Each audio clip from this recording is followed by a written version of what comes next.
بسم الله الرحمن الرحيم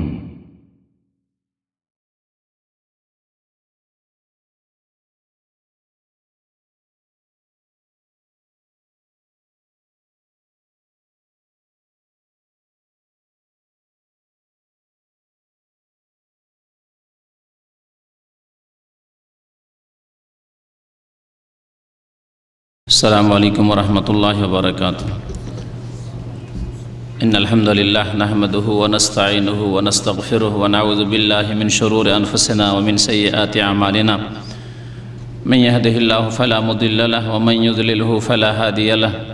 وأشهد أن لا إله إلا الله وحده لا شريك له وأشهد أن محمدا عبده ورسوله صلى الله تعالى عليه وعلى آله وصحبه وسلم تسليما كثيرا.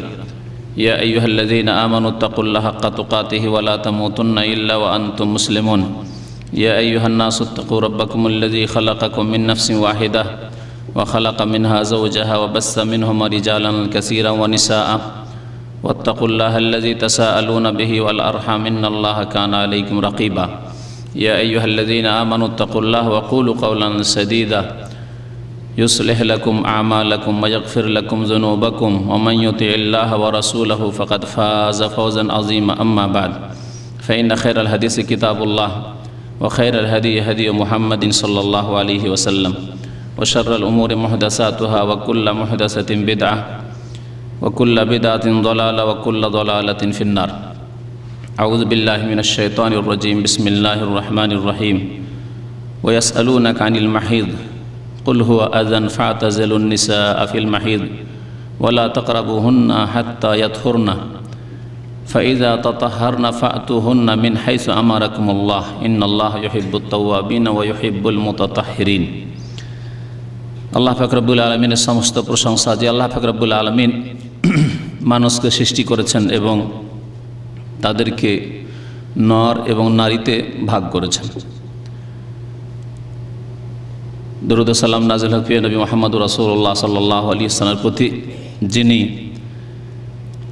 যেমন পুরুষদের মাসলা মাসাইল আহকাম বিধিবিধান বর্ণনা করেছেন, তেমন মহিলা সংক্রান্ত মাসলা মাসাইল বর্ণনা করেছেন। এই জন্য আল্লাহ পাকের পক্ষ থেকে তিনি প্রেরিত হয়েছিলেন। আল্লাহুম্মা সাল্লি আলাইহি আল্লাহুম্মা বারিক আলাইহি। আমাদের এই মঙ্গলবারের আলোচনায় বিশেষ করে সাধারণভাবে বক্তব্য হয়, যাতে অনেক সময় মহিলাদের মাসলা মাসাইল আলোচনা করা খুব কমই হয় হয়তো, যদিও যেসব বিষয়ে আলোচনা হয় সেগুলি যেমন জানার প্রয়োজন আছে পুরুষদের, তেমন মহিলাদেরও জানার প্রয়োজন রয়েছে।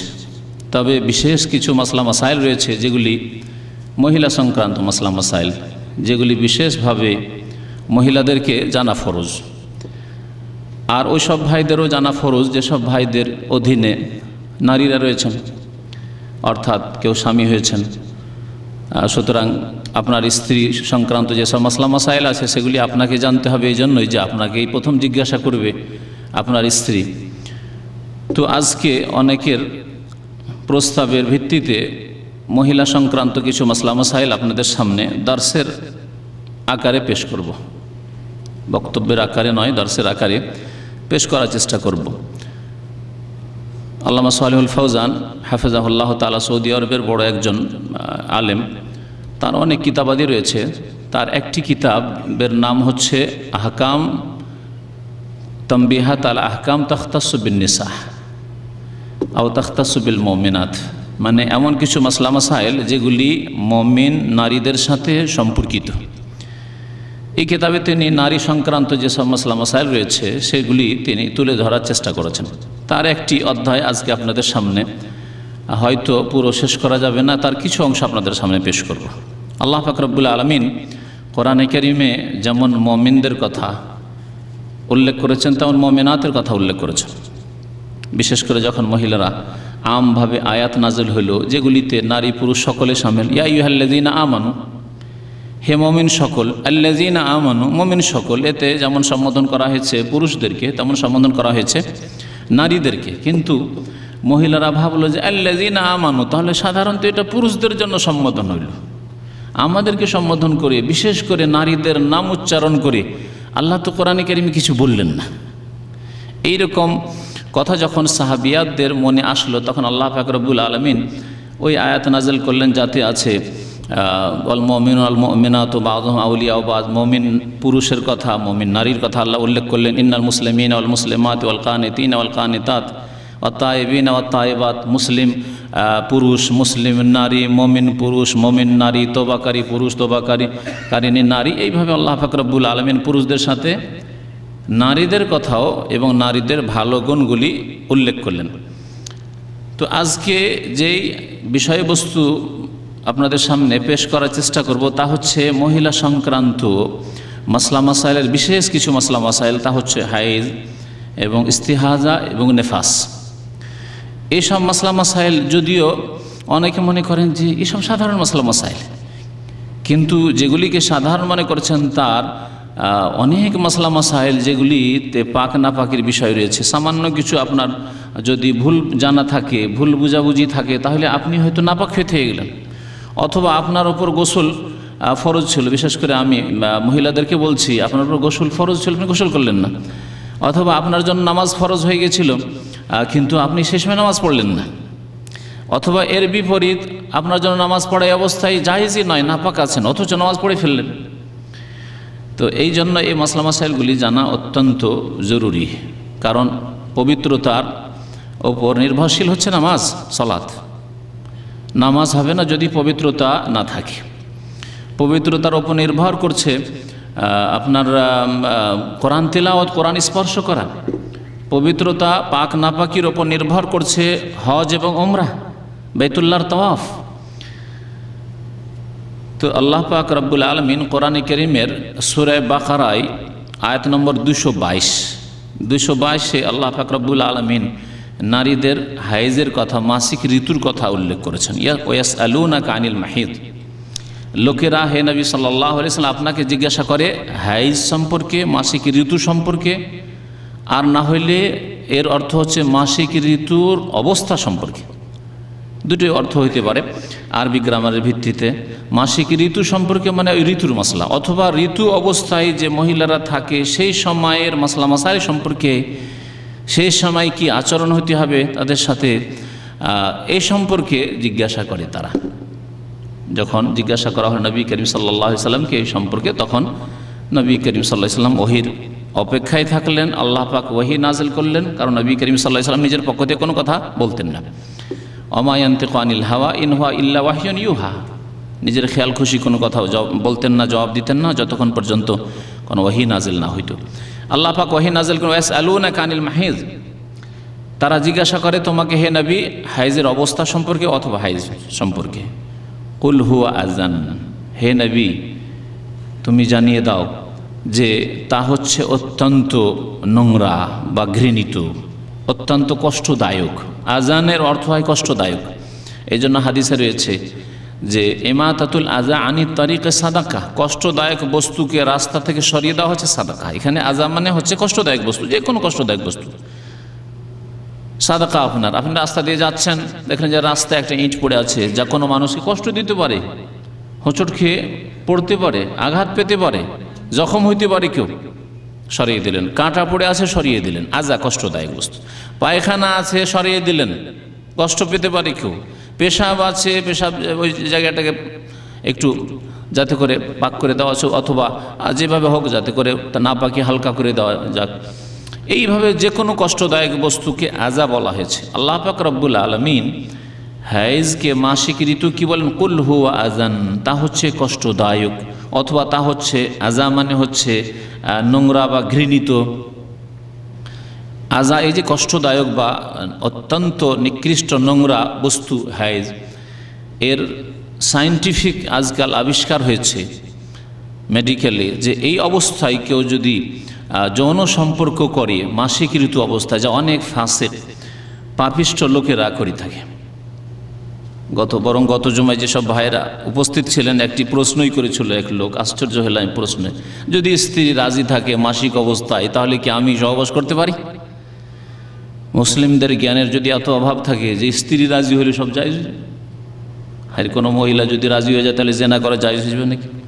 কেউ যদি রাজি থাকে ভাই আমাকে মেরে দাও, তাহলে তাকে মেরে দেওয়া, খুন করা জায়েজ হয়ে যাবে নাকি?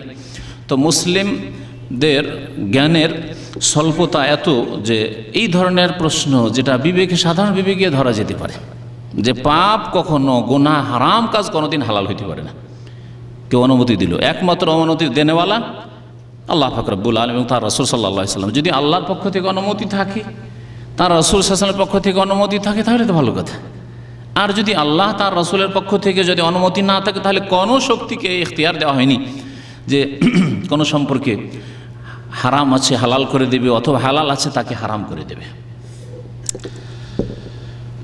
তো আল্লাহ পাক রব্বুল আযান বলেছেন, বাস্তব আজকাল প্রমাণ করেছে সায়েন্সে যে এই অবস্থায় যারা যৌন সম্পর্ক করে তাদের বিভিন্ন রকমের মারাত্মক রোগ আক্রান্ত করে, তাদেরকে মারাত্মক ব্যাধিতে তারা আক্রান্ত হয়। সেসব ব্যাধি, যৌন সম্পর্কীয় ব্যাধি, বিভিন্ন রকমের ব্যাধি রয়েছে।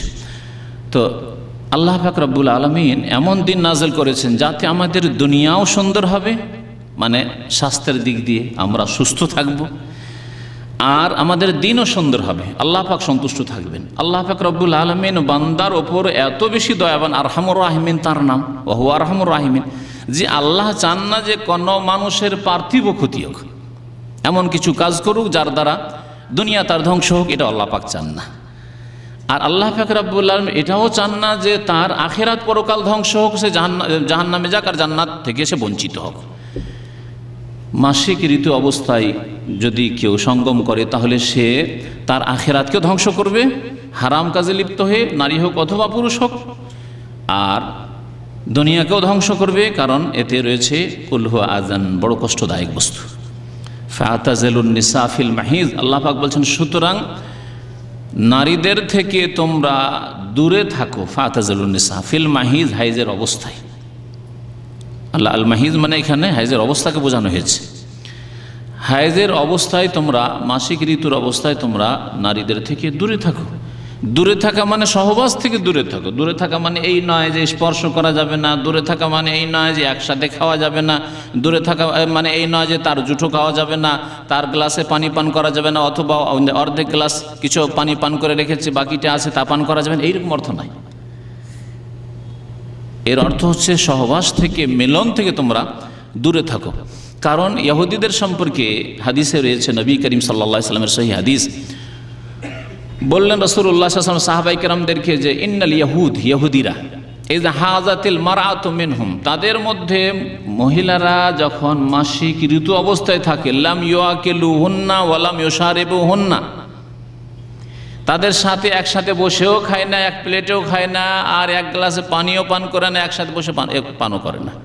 ওয়ালাম ইউজামিউহুন্না ফিল বুয়ুত, এমনকি এক বিছানাও হয় না, কাছেও হয় না, আলাদা ঘরে রাখে, আলাদা ঘরে রাখে, একবারে পৃথক। মাসিক ঋতুতে আছে, যাও তোমার ঘর আলাদা, তোমার রুম আলাদা। ইসলাম সাব্যস্ত করেছে না বিরোধিতা করেছে? হ্যাঁ, নবী করিম সাল্লাল্লাহু আলাইহি ওয়াসাল্লাম বলছেন ফাসনাউ কুল্লা শাইইন ইল্লা নিকাহ, সুতরাং তোমরা এই ঋতু অবস্থায় ইহুদি খ্রিস্টানদের বিরোধিতার উদ্দেশ্যে সব কিছুই করতে পারো, মানে একসাথে বসে খাও, তারা একসাথে খায় না তোমরা একসাথে খাও, তারা জুঠো খায় না তোমরা জুঠো খাও, তোমরা একসাথে পান করো, একসাথে বসো, একসাথে ঘুমাও, একসাথে চলাফেরা করে, একই ঘরে থাকো। তারা এক ঘরে থাকে না, তোমরা এক ঘরে থাকো, এক বিছানায় থাকো। ইল্লা নিকাহ, একমাত্র একটি কাজ করবে না, তা হচ্ছে নিকাহ। আশ্চর্য, তার বিয়ে করা যাবে না? নিকাহ মানে কি? এখানে নিকার দুইটি অর্থ রয়েছে। আরবি ভাষায় নিকার আসল অর্থ বিবাহ নয়, নিকার আসল অর্থ হচ্ছে সহবাস। নিকাহ মানে হচ্ছে সহবাস, এটি হচ্ছে আরবির আসল অর্থ। আর দুই নম্বর অর্থ হচ্ছে নিকাহ মানে বিবাহ বন্ধন। কোরআনে কারিমে আল্লাহ পাক রব্বুল আলামিন বলেছেন, এর প্রমাণ কোরআন থেকে বলছি, যে নিকাহ মানে এই হাদিস হলো নিকাহ মানে ইল্লা নিকাহ, একমাত্র নিকাহ করতে পারো, অর্থাৎ সহবাস না, একমাত্র কি করবে না? সহবাস করবে না, বাকি স্ত্রীর সাথে সব কাজই করবে। তাহলে স্ত্রীকে আলিঙ্গন করবে, স্ত্রীকে স্পর্শ করবে, আর স্ত্রীর সাথে বাকি যে কিছু হয় সহবাস ছাড়া সব কিছুই হতে পারে। কিন্তু যাতে করে এমন কিছু করবে না যেটা সহবাস পর্যন্ত পৌঁছিয়ে দেয়, অধৈর্য হয়ে যান এবং পাপে লিপ্ত হওয়ার আশঙ্কা থাকে, হারামে লিপ্ত হওয়ার আশঙ্কা থাকে। এইরকম যদি কমজোর ইমানের মানুষ হয় তাহলে একটু সতর্ক থাকবে বিষয়ে। আল্লাহ পাক রব্বুল আলামিন 3 তালাক দেওয়া মানুষকে বলছেন যারা 3 তালাক নিজ স্ত্রীকে দিয়ে দিয়েছে। সুন্নতি তরিকা হচ্ছে 3 বারে 3 তালাক দেওয়া, একবারে 3 তালাক দেওয়া নাই, যেমন বিদাতিরা করে থাকে। যে বিদাতিরা একসাথে 3 তালাক দিয়ে থাকে তাদের ফিকর কিতাব হেদায়ে বিকাতে আছে একবারে সর্বসম্মতিক্রমে হানাফি, শাফি, মালিকি, হাম্বলি সমস্ত মাযহাবে একসাথে 3 তালাক দেওয়া তালাকে মুহাররম এবং বিদাতি তালাক, সেই ব্যক্তি বিদাতি যে একসাথে 3 তালাক দেবে, এবং হারাম তালাক। এতে কোনো ইখতিলাফ নেই, 4 মাযহাবের কোনো ইখতিলাফ নেই, মুহাদ্দিসিনদের ফুকাহা কিরামদের সাথে কোনো ইখতিলাফ নেই, ইখতিলাফি মাসলা নয়। তারপর আমাদের সে জাহেল সমাজে যখন সালিসে বসা হয় তালাক দিলে 3 লিখতে হবে। যদি 3 নয় জনে 1, না না না তো তালাক হয়নি, 3 লিখতে হবে। দেখছেন কেমন ইসলামের বিরোধিতা, এমনকি তাদের ফিকহের বিরোধিতা, মাযহাবের বিরোধিতা, সব কিছুর বিরোধিতা, ইজমার বিরোধিতা। আল্লাহ পাক রব্বুল আলামিন বলেছেন আত-তালাকু মাররাতান, তালাকের বিষয় যেতে হচ্ছে এই জন্য যে এখানে নিকাহ মানে সহবাস আমি কোরআনে কারিমে দেখাতে চাইছি এই আয়াতে। আল্লাহ বলছেন তালাক 2 বারে দেবে, 2 বার দিয়ে ফিরে যেতে পারে, যেন 2 বারের কথা উল্লেখ করেছেন। তারপরে 3য় কথা তারপরের অংশে আল্লাহ পাক বলছেন ওই আয়াতে ফাইন তাল্লাকাহা ফালা তাহিল্লু লাহু মিন বাদু হাত্তা তানকিহা যাওজান গায়রা। ফাইন তাল্লাকাহা, তারপরে যদি তালাক দিয়ে দেয়, মানে 2 তালাক তো 2 বার হইল, মাররাতান 2 বার হয়ে গেছে, 3য় বার যদি তালাক দিয়ে দেয় তাহলে কি বোঝা গেল? কোরআনের ভাষা, কোরআনের ভাব যে খবরদার একবারে তালাক দেবে না, কারণ এইটি তোমার স্বার্থ, তোমার মাসলেহা, তোমার ভবিষ্যতের পরিপন্থী। ভবিষ্যতে চিন্তা করার সময় তোমার জন্য রাখো, ভবিষ্যতে স্ত্রীকে চিন্তা করার সময় দাও, সংশোধন করার সময় দাও, তোমারও সংশোধনের একটা সময় সুযোগ রাখো। একবারে গুলি মেরে দিলে তারপরে আর সুযোগ নেই, তখন হারাম কাজে যাও, হালালা করো, লজ্জাকর ঘৃণিত জেনার কাজ। আল্লাহ পাক বলছেন ফাইন তাল্লাকাহা, 3য় বারও যদি তালাক দিয়ে দেয় ফালা তাহিল্লু লাহু, তাহলে সেই স্বামীর জন্য সেই মহিলা হালাল নয়, হালাল নয়। আল্লাহ বলছেন এখন আর হালাল নয়, চিরকালের জন্য হারাম হয়ে গেছে। কখন হালাল হতে পারে? হাত্তা তানকিহা যাওজান গায়রা, যতক্ষণ পর্যন্ত অন্য স্বামী, যাওজান গায়রা, অন্য স্বামী তাকে বিবাহ করে না করে তার সাথে সহবাস না করবে। তানকিহা মানে এখানে শুধু বিবাহ করা যথেষ্ট নয়, বিবাহ করে যতক্ষণ সহবাস না হবে ততক্ষণ পর্যন্ত আগের স্বামীর জন্য হালাল হবে না। তাহলে তানকিহা মানে এখানে সহবাস, আল্লাহ পাক রব্বুল আলামিন কোরআনের ভাষা। আর এর ব্যাখ্যা, তানকিহা মানে যে এখানে বিবাহ বন্ধন নয়, শুধু নেকাহ যথেষ্ট নয়, বরং সহবাস করতে হবে। এর ব্যাখ্যা নবী করিম সাল্লাল্লাহু আলাইহি ওয়াসাল্লামের হাদিসে আছে, যখন নবী সাল্লাল্লাহু আলাইহি ওয়াসাল্লামের কাছে রেফা আল কোরাজির স্ত্রী এসে বলল যে ইয়া রাসূলুল্লাহ, আমি যে 2য় স্বামীর ঘরে গিয়েছিলাম সে যোগ্য নয়, অযোগ্য, স্ত্রীর হক আদায় করার যোগ্যতা তার মধ্যে নেই।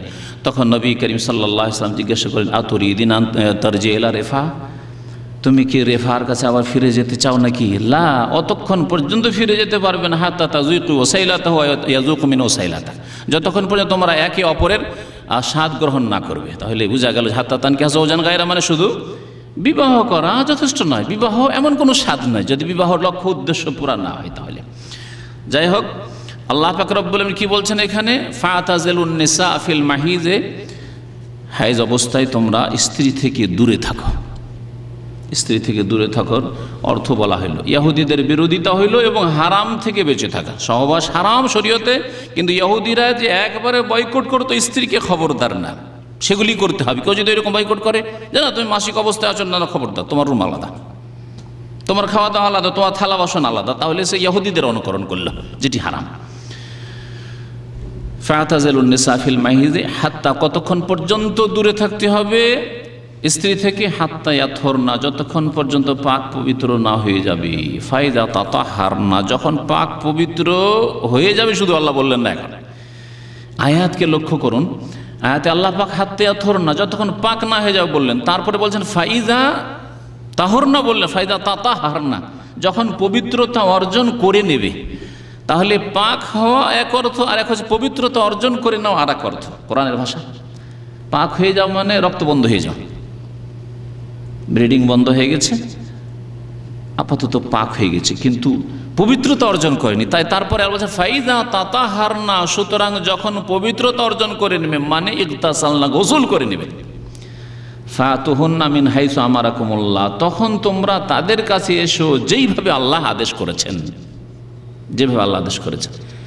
তাহলে এখন এখানে একটি মাসলা পুরুষেরও জানার প্রয়োজন রয়েছে আর মহিলাদেরও জানার প্রয়োজন রয়েছে, তা হচ্ছে যে মাসিক ঋতু বন্ধ হয়ে গেছে, কিন্তু এই সময় সকালবেলা বন্ধ হয়েছে, সকাল ফজর পরে, সূর্য ওঠার পরে আর জোহর পর্যন্ত মহিলা গোসল করেন, এর মধ্যে যদি স্বামী সহবাস করতে চায় চলবে? আল্লাহ বলছেন ফাইজা তাতাহারনা, পবিত্রতা অর্জন করেন মানে গোসল করে নেবে। তাহলে গোসল করতে হবে, সহবাসের আগে গোসল করতে হবে, তারপরে স্বামী স্ত্রী মিলন জায়েজ হবে। যখন গোসল করে নেবে তারপরে আল্লাহ বলছেন ফাতুহুন্না মিন হাইসু আমারাকুমুল্লাহ, যেভাবে আল্লাহ আদেশ করেছেন, যেখানে আল্লাহ আদেশ করেছেন সেখানে এসো, আর সেইভাবে এসো। সেইভাবে আসা স্থানকে বোঝানো হয়েছে যে মাত্র স্থান হচ্ছে একটি, স্থান হচ্ছে একটি, যেদিক থেকে আসুক না কেন, যেইভাবে আসুক না কেন, স্থান হচ্ছে, ক্ষেত্র হচ্ছে একটি, দুইটি ক্ষেত্র নয়, একাধিক ক্ষেত্র নয়। যেমন এক শ্রেণীর বদ প্রকৃতির মানুষ আর পাপিষ্ঠ মানুষরা করে থাকে, আর আজকাল ব্লু ফিল্ম দেখে কত কি করে থাকে, যেগুলি আলহামদুলিল্লাহ ব্লু ফিল্ম বুঝতাম না, একটা যুগ ছিল ব্লু মানে তো ভাই শাব্দিক অর্থ আলাদা, তো এককালে জিজ্ঞাসা করে ব্লু আবার কি, যে ব্লু ফিল্ম কি, শুনে শুনে। আর এই ক্ষেত্রে আমরা সুন্নি মুসলমান, আমি বিশেষ করে সুন্নি মুসলমান, মানে শুনি শুনি ব্লু ফিল্ম, এই ব্লু ফিল্ম শুনি, নোংরা ফিল্ম, উলঙ্গ ফিল্ম যাকে বলা হয় ব্লু ফিল্ম, তা বুঝতাম না। আর সেই ক্ষেত্রে আমি শুনে শুধু ইলমুল ইয়াকিন আছে, আইনুল ইয়াকিন চোখে দেখা নেই, আর হাক্কুল ইয়াকিনও নেই। আলহামদুলিল্লাহ রাব্বিল আলামিন, এই পাপে আইনুল ইয়াকিন আর হাক্কুল ইয়াকিন না হওয়া উচিত। তো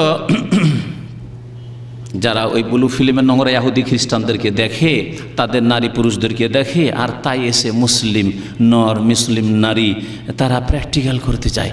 আর যার ফলে আল্লাহ পাক রব্বুল আলামিন তার জন্য নিসাউকুম হারসুন লাকুম, তার যে খেতি, তার যে শস্য ক্ষেত্র বলেছেন, সেই শস্য ক্ষেত্র বাদ দিয়ে অন্য ক্ষেত্রে চলে যায় ইহুদি খ্রিস্টানদের মতো, যেগুলি ভাষায় আমি নিয়ে আসতে পারছি না।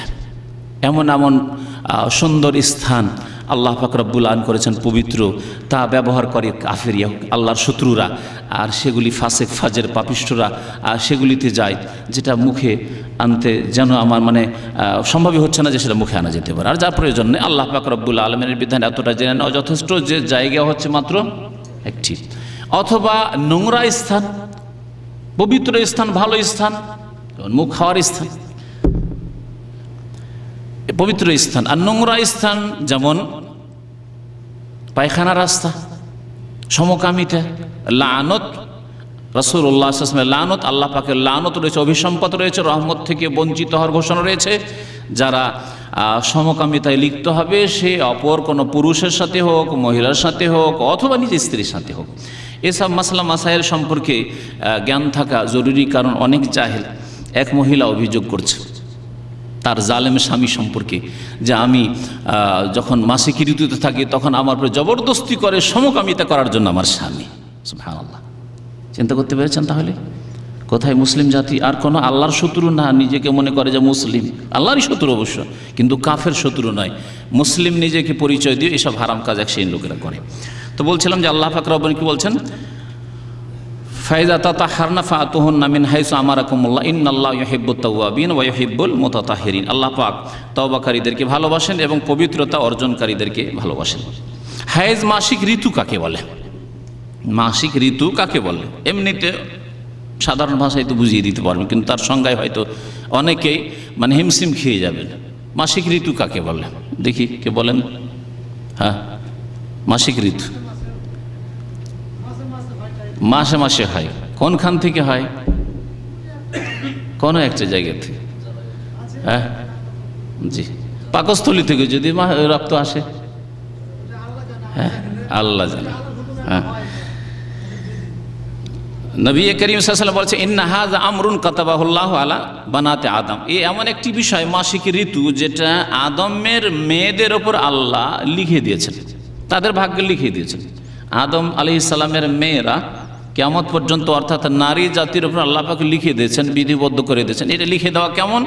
এক লিখে দেওয়া হচ্ছে শরীয়তি লিখে দেওয়া, মানে আদেশ নিষেধ না, এটা হচ্ছে সৃষ্টিগত লিখে দেওয়া, ভাগ্যে নির্ধারণ করে দিয়েছেন। এটা হচ্ছে আল্লাহ পাক রব্বুল আলামিনের লিখা কওনি মানে সৃষ্টিগত। আল্লাহ পাক সৃষ্টিগতভাবে নারীদের উপর আল্লাহ পাক লিখে দিয়েছেন, বিধিবদ্ধ করে দিয়েছেন যে তোমাদের হবেই হবে মাসিক ঋতু।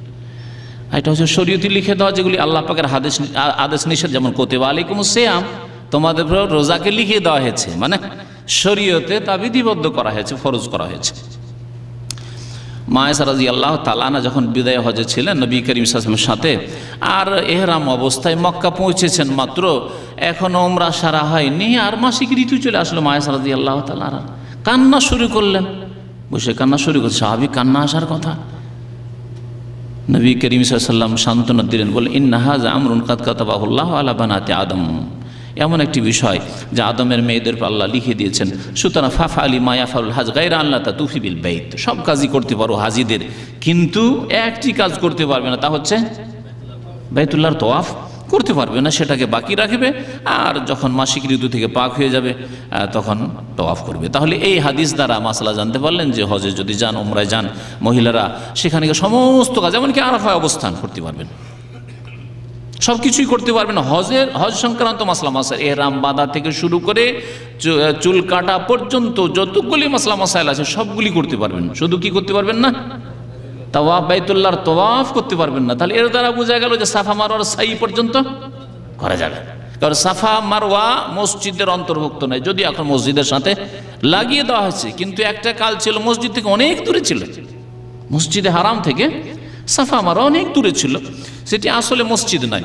আর নবী করিম সাল্লাল্লাহু আলাইহি ওয়াসাল্লাম শুধু নিষেধ করেছেন বাইতুল্লাহর তাওয়াফ করতে। হাইজের শাব্দিক অর্থ হচ্ছে প্রবাহিত হওয়া। হাইজের শাব্দিক অর্থ হাজা ইয়াহিজু মানে হচ্ছে প্রবাহিত হওয়া, এই রক্ত প্রবাহিত হয়, এখান থেকে এর নামকরণ হয়েছে। শরীয়তের ভাষায় এমন রক্তকে বলা হয় যেটি নারীদের জরায়ুর ভিতর থেকে, গভীর স্থান থেকে, একেবারে ভিতর থেকে, অপর ভাগ থেকে নয়, একেবারে গভীর ভাগ থেকে যেই রক্ত বের হয় ফি আওকাতিন মালুমা, নির্দিষ্ট সময়ে, যখন তখন না, গোটা মাস নয়, বরং তার নির্দিষ্ট সময়ে বের হয়, যেটি কোনো ব্যাধির কারণে নয়, মিন গায়রে মারাদিন, কোনো ব্যাধির কারণে নয়, বা কোনো আঘাত খাওয়ার কারণে, আহত হওয়ার কারণে নয়, না আহত হয়েছে না কোনো ব্যাধি হয়েছে, বিনা ব্যাধিতে, বিনা জখমে এই রক্ত নির্দিষ্ট সময়ে মহিলাদের জরায়ু থেকে বের হয়। তাহলে জরায়ুর শর্ত লাগিয়ে দিয়ে শরীরের অন্য অঙ্গ প্রত্যঙ্গ থেকে যদি বের হয় সে রক্ত, তাহলে সেই রক্তগুলি বেরিয়ে গেল, সেই রক্তগুলি হাইজের অন্তর্ভুক্ত নয়। এইরকমই ব্যাধির কারণে যদি হয়, হয়তো রেহেম থেকেই, মানে জরায়ু থেকে বেরোলো কিন্তু ব্যাধির কারণে, তাহলে সেটিও হাইজ নয়। অথবা আঘাত লেগেছে, ব্যথা পেয়েছে, সেই জন্য আহত হয়ে রক্ত বের হলো, তাহলে সেটাও হাইজ নয়। এই হাইজের রক্ত আল্লাহ পাক কেন সৃষ্টি করেছেন, এর হিকমত কি? হাইজের রক্ত আল্লাহ পাক রব্বুল আলামিন কেন সৃষ্টি করেছেন বলতে পারেন কেউ? জি, গর্ভধারণের রক্ত। গর্ভধারণের জন্য তো এই রক্ত লাগে না। এটা যখন মহিলা গর্ভ অবস্থায় থাকবে, গর্ভধারণ করবে, তখন আল্লাহ পাক রব্বুল আলামিন এই হাইজের রক্ত, মাসিকের রক্তকে ওই শিশুর জন্য খাদ্যরূপে আল্লাহ পাক রব্বুল আলামিন সৃষ্টি করেছেন।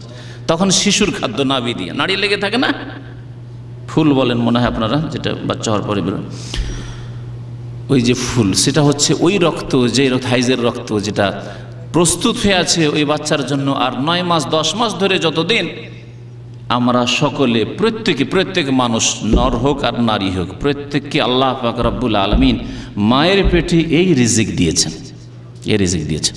যদি এই রিজিক আল্লাহ না দিতেন, তাহলে মায়ের শরীর থেকে চুষত, মায়ের শরীর থেকে যদি চুষে নিত ওই শিশু, তাহলে মা অত্যন্ত দুর্বল আর ক্ষীণ হয়ে অচল হয়ে পড়ত। আল্লাহ পাক যেন তার জন্য পৃথক খাদ্যের ব্যবস্থা করে দিয়েছেন, যাতে মাকে ঘায়েল না করে দেয়। বড় হিকমত আল্লাহ পাক রব্বুল আলামিনের। এবং সেই খাবার যাতে মুখ দিয়ে না আসে, কত পবিত্র স্থান মুখ, এক সেই লম্পটরা মুখকে নোংরা কাজে ব্যবহার করে, আর ফতোয়া জিজ্ঞাসা করে, আবার সামনে আসা সাহস টেলিফোনে জিজ্ঞাসা করে যে এই কাজ করা যাবে কি, আউযুবিল্লাহ, আস্তাগফিরুল্লাহ ওয়া আতুবু ইলাইহি, জিজ্ঞাসা করে। আমি তাদেরকে বলি যে তোমার সব মাসলা মাসাইল জানা হয়ে গেছে, একটু বলো তো দেখি, ইমানের পিলার কয়টি আর ইসলামের পিলার কয়টি? এই খবরই নেই তার কাছে। যার দ্বারা মুসলিম হওয়া যাবে, যে ইসলামের রুকুন কয়টি আর ইমানের রুকুন কয়টি, খুঁটি কয়টি, তাই জানে না। আর জিজ্ঞাসা করে যে লজ্জাস্থানে মুখ দেওয়া যাবে কি? আউযুবিল্লাহ। আর এটা কোনো ইহুদি খ্রিস্টান আল্লাহর শত্রু জিজ্ঞাসা করে না, নামধারী মুসলিমরা জিজ্ঞাসা করে। কী করে চিন্তা করি, আল্লাহ পাক রব্বুল আলামিন শিশুর জন্য মায়ের পেটে এখনও দুনিয়ায় আসেনি, তাকে আল্লাহ পাক মুখ দিয়ে ওই নোংরা রক্তের খাবার দিলেন না, নাভি দিয়ে চলতে থাকলো। যখন দুনিয়াতে এই বাচ্চা চলে আসে, শিশুর জন্ম হয়ে যায়, তখন তার খাবার দরকার কি? দুধের দরকার। তখন সেই মাসিক রক্ত দুধে আল্লাহ পাক রূপান্তরিত করে দেন। আর সেই মাসিক রক্ত আর হয় না, সেটা সুন্দর দুধে পরিষ্কার পরিচ্ছন্ন, খালেস লাবানান খালেসান সায়গান লিশারিবিন। আল্লাহ কোরআনে কারিমে প্রশংসা করেছেন দুধের, বলছে সেই লাবান দুধ। আজকাল লাবান বলছে অবশ্যই একটু ওটাকে অন্যরকম করে লাবান, কিন্তু হালিব মানে দুধ হয়, আর লাবান মানে কোরআন ভাষার লাবান মানে দুধ। খালেসান, দেখেন রক্তের মধ্য থেকে বেরোচ্ছে, মাংসের মধ্য থেকে বেরোচ্ছে, শরীরে কত কি আছে সেসব থেকে বেরোচ্ছে, কিন্তু কত পরিচ্ছন্ন দুধ বেরোচ্ছে। মানুষের দুধ হোক অথবা পশু আর দুধ হোক, কত পরিষ্কার পরিচ্ছন্ন সাফ সুতরা আল্লাহ বের করছেন, খালেসান। এবং সায়গান লিশারিবিন, এমন সুন্দর করে আল্লাহ পাক পরিষ্কার পরিচ্ছন্ন করে বের করছেন, যেটা পানকারীদের জন্য অত্যন্ত উপযোগী। এই জন্য নবী করিম সাল্লাল্লাহু আলাইহি সাল্লাম দুধের নিয়ামতের ক্ষেত্রে যখন পান করতেন বা পান করবেন সাহাবীরা বা আমরা পান করব, কি দোয়া শিখিয়েছেন? আল্লাহ বারিক লানা ফিহি ওয়া জিদনা মিনহু, আল্লাহ আমাদের এই দুধে বরকত দাও এবং এটা আরো বাড়িয়ে দাও, আরো অতিরিক্ত দাও, বেশি বেশি দাও। ওয়া জিদনা মিনহু, আরো বেশি দাও। আর যে কোনো ভালো খাবার খান না কেন, গোশত খান আর মাছ খান আর দুনিয়ার যতই মানে নিয়ামতের জিনিস, ফল খান, ফ্রুট খান, যা কিছুই খান না কেন, দামি দামি জিনিস খান, আপনি কাজু খান, এই খান সেই খান, কি বলবেন? আল্লাহ বারিক লানা ফিহি ওয়া আত'ইমনা খায়রা মিনহু, আল্লাহ এই রিজিক আমার বরকত দাও। ওয়া আত'ইমনা, আজওয়া খেজুর পর্যন্ত খান, কি বলবেন? আল্লাহ বারিক লানা ফিহি, আল্লাহ এতে বরকত দাও। মধু পর্যন্ত পান করে না, কি বলবেন?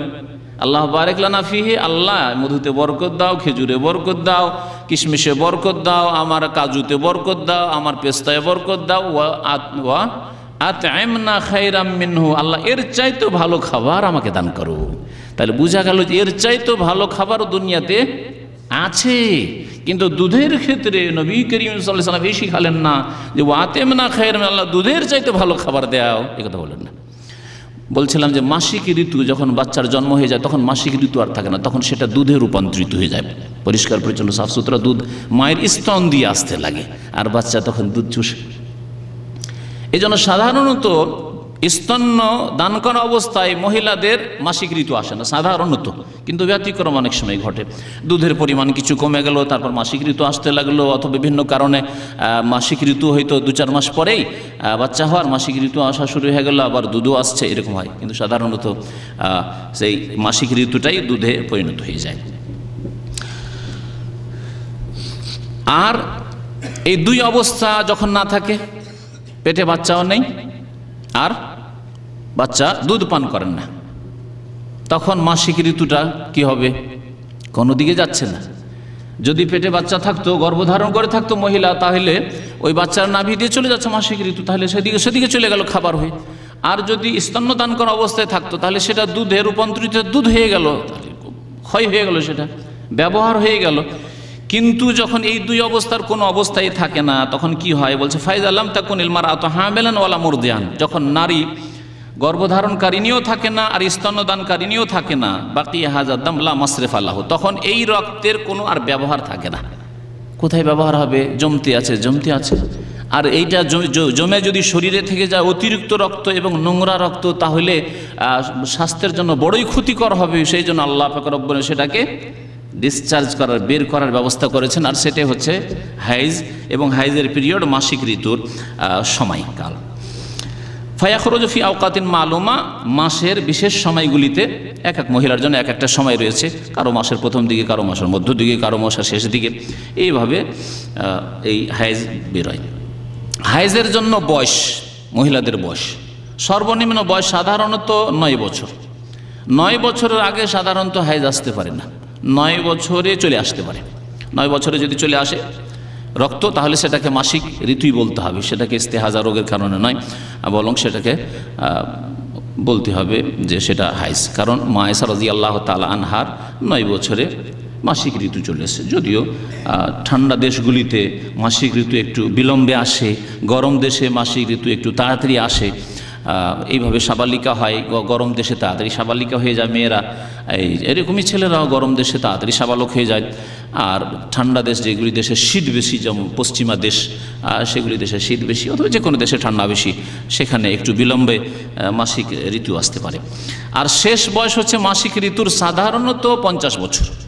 সাধারণত 50 বছর, 50 বছর নারীদের বয়স হলে মাসিক ঋতু বন্ধ হয়ে যায়। কখনো কখনো দেখা যায় বাস্তবে যে 45-এ বন্ধ হয়ে গেছে, 40 এবং 50-এর মাঝখানে কোনো এক সময় মাসিক ঋতু বন্ধ হয়ে গেছে। যেসব মহিলাদেরকে কোরআনের ভাষায় আল্লাহ পাক উল্লেখ করেছেন, বলেছেন আয়েশা তাদেরকে বলেছেন, মানে যারা বাচ্চা হওয়া থেকে নিরাশ হয়ে গেছে। কারণ মাসিক যদি না হয়, মাসিক বন্ধ হয়ে যায়, তাহলে আর বাচ্চা হবে না। এই জন্য তাদের সম্পর্কে আল্লাহ বলছেন ওয়াল্লাহি ইয়াইসনা মিনাল মাহিদ, ওই সব মহিলারা যারা হাইজ থেকে মাসিক ঋতু থেকে নিরাশ হয়ে গেছে, মিন নিসাইকুম, তোমাদের স্ত্রীদের মধ্য থেকে, ইনিরতাবতুম ফাইদ্দাতুহুন্না সালাসাতু আশহুর, যদি সন্দেহ হয় যে এই ইদ্যত কত ধরবো, ইদ্যত 3 হাইজ আসলে, কিন্তু 3 হাইজ তো হয় না, তাহলে এদের ইদ্যত কত ধরবো? আল্লাহ বলছেন সালাসাতু আশহুর, তাদের ইদ্যত হচ্ছে 3 মাস। ওয়াল্লাতি লাম ইয়াহিজনা, এবং ওই সব মহিলারা যাদের এখনো হাইজ আসেনি, অল্প বয়সে 7 বছর 8 বছর, হয়তো বিয়ে দিয়ে দিয়েছেন আপনি এককালে। আজকাল তো 7 বছর 8 বছরের বিয়েটা হয়তো আপনারা শুনছেন মাত্র, দেখেননি, কিন্তু এককাল ছিল 1 বছর 6 মাসের মেয়ে বিয়ে দিয়ে দিল। না, তার এক মেয়ের এক ছেলে আছে, আর এক মেয়ের এক মেয়ে আছে, রে আমার সামনে বিয়ে দিয়ে দিল, কখন আমি মরে যাবো রে, বিয়ে দিয়ে দিল। 2 মাসে 1 মাসের ছেলে মেয়ে বিয়ে দিয়ে দিল। আবার কবুল করে কে? জাহেল সমাজে কবুল করে কে জানেন? নানি কবুল করে। আমাদের দেশে প্রথম কথা, মহিলাদের কবুল করাই বিদাতি কবুল। কোন একটি হাদিস তো দূরের কথা, কোরআন এবং হাদিসকে বাদ দিয়ে আমি বলছি, কোন ফিকার কিতাবে যদি কেউ হানাফি আলেম দেখাইতে পারে, শাফি, মালিকি, হাম্বলি কোন আলেম দেখাইতে পারে যে মহিলাদের কবুল আছে বিয়েতে। আর আমাদের বাঙালি সমাজে ভিতরে যায়, গিয়ে ওই যুবতীকে কবুল করায়, আবার যাবে গ্রামের ওই সব লোক যাদের জন্য যাদের সামনে পর্দা করা ফরজ, তারা যাবে, উকিল বাব যাবে, আর গিয়ে কবুল করে। এসব কুসংস্কার ভরা আমাদের বিবাহশালী। মেয়েদের কবুল কোনো হাদিসেও নেই, কোরআনেও নেই, আর কোনো হানফি, সাফি, মালিকি, হাম্বলি কোনো মাযহাবে ফিকার কিতাবে নেই। কবুল আছে ছেলের, ছেলে কবুল করবে। মেয়ের সম্মতি লাগবে, সেটা আগেই সম্মতি নিয়ে নিতে হবে, সে বাবা নেবে।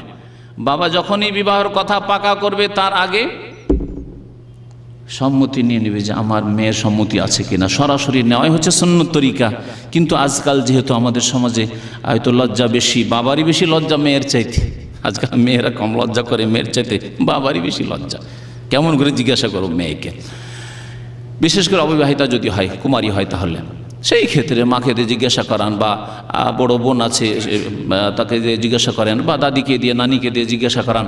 সম্মতি যদি থাকে, বা জিজ্ঞাসা করলেন নিজে যদি চুপ থেকে যায়, ইত্যাদি যে মাসলা মাসাইল রয়েছে এ সম্পর্কে জিজ্ঞাসা করেন। বা আগে কথা পাকা করার আগে কথা পাকা করে নিয়ে বিবাহ মজলিস বসে গেছে, আর এখন কবুল করাইতে আসছে ওই মেয়েকে এসে কবুল করেছে। আসলে মেয়ে রাজি না, অন্য জায়গায় তার ভাবসাব আছে, বা অন্য ছেলেকে সে চায়, এই ছেলেকে পছন্দ করে না, কবুল করে না। বহু ঘটনা এরকম, ধাক্কা দিয়ে দেয়, কবুল কর কবুল কর কবুল, মাথাটা ঝুঁকিয়ে দে, দিল ঝুঁকিয়ে পিছন দিক থেকে, হ্যাঁ কবুল হয়ে গেছে, কবুল হয়ে গেছে। আশ্চর্য কথা, আমাদের সেসব বিদাতি কাজ আর কুসংস্কার না জায়েজ কাজ। যতক্ষণ পর্যন্ত সম্মতির সাথে বিবাহ না হবে, এইখানে কবুল নেই। আসলে আগেই সম্মতি হইতো। বাবা সম্মতি আগেই নিয়ে রাখবে, তারপরে কথা পাকা করবে, তারপরে বাবা অনুমতি দিবে যে আমি আমার মেয়ের বিয়ে দিয়ে দিলাম, বা আমার মেয়ের বিয়ে পড়িয়ে দেন। আমাদের দেশি ভাষায় যদি বলেন, এবার অসুবিধা নেই, আমার মেয়ের বিয়ে আপনারা পড়িয়ে দেন গ্রামবাসী। তারপরে ছেলেকে কবুল করাবে, ছেলে কবুল করবে। এক কথা, মেয়ের কবুল বিবাহতে নেই। ওয়াল্লাহি লাম ইয়াহিজনা, যেসব মেয়েদের এখনো মাসিক ঋতু আসেনি, 7 বছর 8 বছরে বিয়ে হয়ে গেছে, মাসিক ঋতু আসেনি, আর তালাক হয়ে গেল, তাহলে তার ইদ্যত হইতে হবে। মাসিক ঋতু তো নাই, আল্লাহ বলছেন তাদেরও ইদ্যত হচ্ছে 3 মাস। আর যাদের মাসিক ঋতু আসে তাদের ইদ্যত হচ্ছে 3 হাইজ অথবা 3 তোহর, যেসব মাসলা মাসাইল কোরআন এবং হাদিসের আলোকে ফিকহের কিতাবায় বিস্তারিত রয়েছে। হাইজের যেসব মাসলা মাসাইল রয়েছে তার মধ্যে প্রথম মাসলা হচ্ছে যে হাইজ অবস্থায়, ঋতু অবস্থায় স্বামী স্ত্রী মিলন জায়েজ নয়। স্বামীর তার ঋতুবতী স্ত্রীর সাথে মিলন করা হারাম, যে আয়াত আপনাদের সামনে পাঠ করলাম এবং নবী করিম সাল্লাল্লাহু আলাইহি সাল্লামের হাদিস শোনালাম, ইসনাউ কুল্লা শাইইন ইল্লা নিকাহ, তোমরা সব কিছুই করতে পারো, মুসলিম শরীফের হাদিস, শুধু মিলন ছাড়া। দ্বিতীয় মাসলা হচ্ছে হাইজের অবস্থার মাসলা, সেটি হচ্ছে যে হাইজ অবস্থায় মহিলারা নামাজ পড়বে, নামাজ পড়বে না এবং নামাজ কাজাও করবে না, নামাজ পড়ে কাজাও করবে না, এক কথা নামাজ মাফ, তাদের এই অবস্থায় নামাজ মাফ। আর রোজার ক্ষেত্রে, সিয়ামের ক্ষেত্রে রোজা রাখবে না তখন হাইজ অবস্থায়, কিন্তু পরে এই রোজা কাজা করতে হবে। এই পার্থক্য কেন? এই পার্থক্য কেন? প্রথম কথা, শরীয়তের ব্যাপারে কেন যদি কোরআন হাদিসে না থাকে তাহলে আমরা জিজ্ঞাসা করব না। এই নীতিমালা আমাদেরকে মুখস্থ করে নিতে হবে। কোরআন এবং হাদিসে আল্লাহ পাক রব্বুল আলামিন যদি নিজে থেকে উল্লেখ করে থাকেন, তার রাসূল সাল্লাল্লাহু আলাইহি সাল্লাম যদি নিজেই স্বেচ্ছায় উল্লেখ করে থাকেন ওহী ভিত্তিক, তাহলে তো ভালো কথা। আর যদি উল্লেখ না করে থাকেন তাহলে আমাদের যদি জ্ঞানে ধরে আর সেটি যুক্তিসঙ্গত হয় তাহলে আমরা বলবো, আর যদি না হয় তাহলে এই সম্পর্কে আমাদের এই চার্জ করার অধিকার নেই যে আল্লাহ এটা কেন, আল্লাহ বায়ু সরলে উজু করতে হবে কেন, আল্লাহ উটের গোস্ত খেলে উজু করতে হবে কেন, হ্যাঁ, আল্লাহ ঘুম চলে সে উজু, গাঢ় ঘুম হয়েছে সেজন্য উজু নষ্ট হবে কেন, নামাজের অবস্থায় কথা বললে নামাজ নষ্ট হবে কেন, জোহরের নামাজ 4 রাকাত কেন, মাগরিব বাবা 3 রাকাত কেন।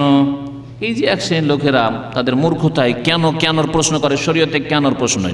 আপনি আল্লাহর বান্দা, আপনি রাসূলুল্লাহ সাল্লাল্লাহু আলাইহি ওয়াসাল্লাম উম্মত, প্রথম কথা আপনি মুসলিম মানে আত্মসমর্পণকারী।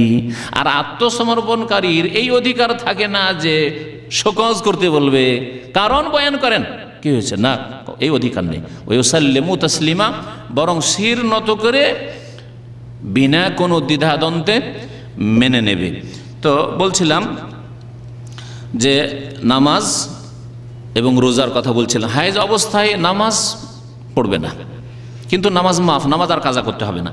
রোজা রাখবে না কিন্তু রোজা কাজা করতে হবে। এর হিকমত সম্পর্কে প্রথম কথা, নবী করিম সাল্লাল্লাহু আলাইহি সাল্লাম মের জামানায় মা আয়েশা রাদিয়াল্লাহু তাআলা আনহা বলছেন যে আমরা কি করতাম, এটি আমাদের দলিল। বলছেন মা আয়েশা রাদিয়াল্লাহু তাআলা, মুত্তাফাকুন আলাইহি, বুখারী মুসলিমের হাদিস, কন্যা নাহিজু আলা আহদে রাসূলিল্লাহ সাল্লাল্লাহু আলাইহি ওয়াসাল্লাম, আমাদের মাসিক ঋতু আসতো রাসূলুল্লাহ সাল্লাল্লাহু আলাইহি ওয়াসাল্লামের জামানায়। ফাকুন্না নুমারু বিকাজাই সম, সুতরাং আমাদেরকে নবী সাল্লাল্লাহু আলাইহি ওয়াসাল্লাম সিয়াম, রোজা কাজা করার আদেশ করতেন, আমরা আদিষ্ট হতাম রোজা কাজা করার। ওয়ালা নুমারু বিকাজাই সালাতি, আর আমাদেরকে নামাজ কাজা করার আদেশ দেওয়া হইতো না, আমাদেরকে বলা হইতো না, মানে আমাদের রোজা কাজা করতে হবে কথা বলা হইতো, আর নামাজ কাজা করতে হবে না। এই ছিল নবী করিম সাল্লাল্লাহু আলাইহি ওয়াসাল্লামের পক্ষ থেকে হুকুম আছে, ওই সাল্লামতে মানতে হবে। কিন্তু হিকমত সম্পর্কে ওলামারা উল্লেখ করেছেন যে আল্লাহু আ'লাম ওয়াল ফারকু আল্লাহু আ'লাম, দুটোতে পার্থক্য কেন বলছে, আন্নাস সালাতা তাতাকাররারু, নামাজ বারবার আসে। 7 দিন যদি মাসিক ঋতু থাকে তো 5 7 35 ওয়াক্ত নামাজ কাজা করা বড় কষ্ট।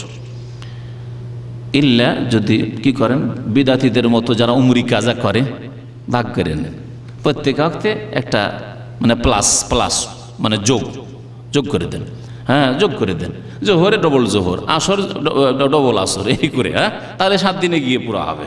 একসাথে যদি 35 ওয়াক্ত করা হয় মহা মুশকিল হয়ে যাবে, সারাদিন ওকে লেগে থাকতে হবে, একবেলা গোটা লেগে থাকতে হবে। তো আল্লাহ পাক রব্বুল আলামিন হালকা করে দিয়েছেন, কারণ নামাজ বারবার দিনে আসে, ফালাম ইয়াজিব কাযাওয়া, সুতরাং এই কাজা করা আল্লাহ পাক ওয়াজিব করেননি কষ্টের জন্য। পক্ষান্তরে রোজা কোনো মুশকিল নেই, 7 দিনের রোজা, 7টা রোজা রাখলেই হয়ে গেল। 3 নম্বর মাসলা হচ্ছে হাইজের অবস্থা, ইয়াহরুমু আলাল হাইজ মাসুল মুসহাফ মিন গায়রি হাইলিন, ঋতুবতী নারী মুসহাফ মানে কোরআনুল করিম, খালেস কোরআনুল করিম, মুসহাফ বলা হয় কোরআনে করিম শুরু থেকে শেষ পর্যন্ত, সূরায়ে ফাতিহা থেকে শুরু করে বিসমিল্লাহির রহমানির সূরা ফাতিহা, এখান থেকে শুরু করে সূরা নাস পর্যন্ত, এর নাম হচ্ছে মুসহাফ। তার যদি কিছু অংশ হয়, 1 পারা 2 পারা, 1 জুজ 2 জুজ হয়, সেটাও মুসহাফ। তবে যদি এই কোরআনে কারিমের সাথে যদি তার তাফসির অর্থ থাকে, তাফসির থাকে, তাহলে তার হুকুম ভিন্ন হয়ে যায় উলামায়ে কেরামদের নিকটে। তো মুসহাফ কোরআনে কারীম ঋতুবতী মহিলারা স্পর্শ করতে পারবে না, স্পর্শ করা হারাম সরাসরি মিন গাইর হাইল, সরাসরি স্পর্শ করা হারাম। তাহলে বোঝা গেল সরাসরি যদি না হয়, কাপড় দিয়ে হয় তাহলে ধরতে পারে, জায়েজ আছে। হাতে মোজা দিয়ে যদি হয় তাহলে ধরতে পারে। যদি সামনে রাখা থাকে কাঠের আপনার রেহেল যেগুলি বলে বা কিছু বক্সের রাখা আছে সেটাকে ধরে তাহলে জায়েজ আছে।